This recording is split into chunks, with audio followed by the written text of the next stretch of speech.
Ahmedabad plane हादसे की चर्चा जोरों पर है। सब ये जानने के इच्छुक हैं कि इतनी बड़ी दुर्घटना कैसे और क्यों घटी और इसका जिम्मेदार कौन है।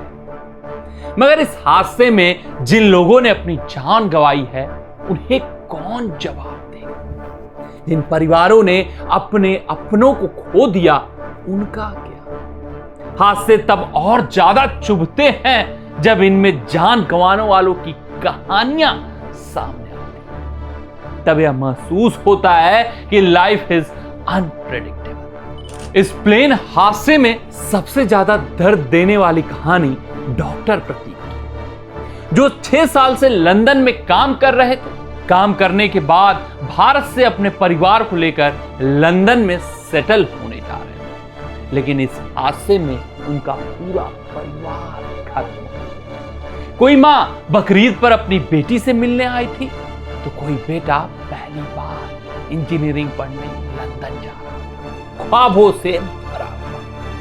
और एक हादसे ने सारे ख्वाब चकनाचूर। किसी का भाई, किसी का बेटा या बेटी, किसी के पिता उस प्लेन में सवार रहे होंगे और अब वे दोबारा अपने भाई को भाई, अपने पिता को पापा या अपनी बेटी को बेटी नहीं कर पाए। सारे गिले शिकवे यूं ही अधूरे रह गए होंगे। वो बेटा जो अपने पिता से नाराज था या वो भाई जो अपने दूसरे भाई से किसी अनबन के कारण दूर हो गया था। अब वे कभी अपने रिश्ते नहीं सुधार पाए। यह हादसा हमें जिंदगी का सबसे बड़ा सबक सिखाता है कि जिंदगी में कुछ भी नहीं निश्चित है। हमें हर वक्त अपने रिश्ते सुधारने का प्रयास करना चाहिए। गुस्से या नासमझी के कारण हम अपने अपनों से ही दूर हो जाते हैं और फिर एक ऐसा समय आता है जब जिंदगी हमें दोबारा मौका ही नहीं देती उन रिश्तों को संवारने का, उन रिश्तों को सुधारने का।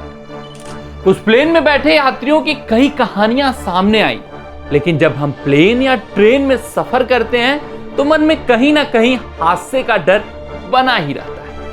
इसलिए सफर से पहले सुरक्षा के सभी नियम हमें बता दिए जाते हैं। मगर सोचिए, उस मेस में खाना खा रहे उन मेडिकल छात्रों की क्या गलती थी। उन्होंने तो यार प्लेन का टिकट तक नहीं लिया था।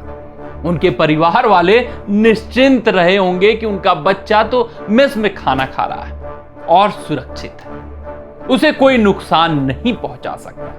ज्यादा से ज्यादा उन्हें फूड पॉइजनिंग हो सकती है।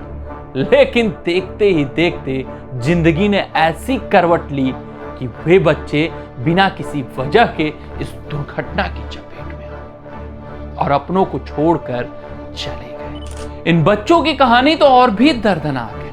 उनके माता पिता की हालत और भी गंभीर होगी। उन पर क्या बीत रही होगी यह शब्दों में बयान नहीं किया जा सकता। मगर इन कहानियों ने यह तो साबित कर ही दिया है कि जिंदगी बहुत नाजुक है। कभी भी कहीं भी कुछ भी हो सकता है।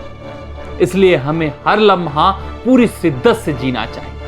अपने अपनों से प्यार जताना चाहिए, गलतफहमियों को दूर करना चाहिए और किसी भी रिश्ते को अधूरा नहीं छोड़ना चाहिए, क्योंकि क्या पता अगला पल हमारे पास हो या ना।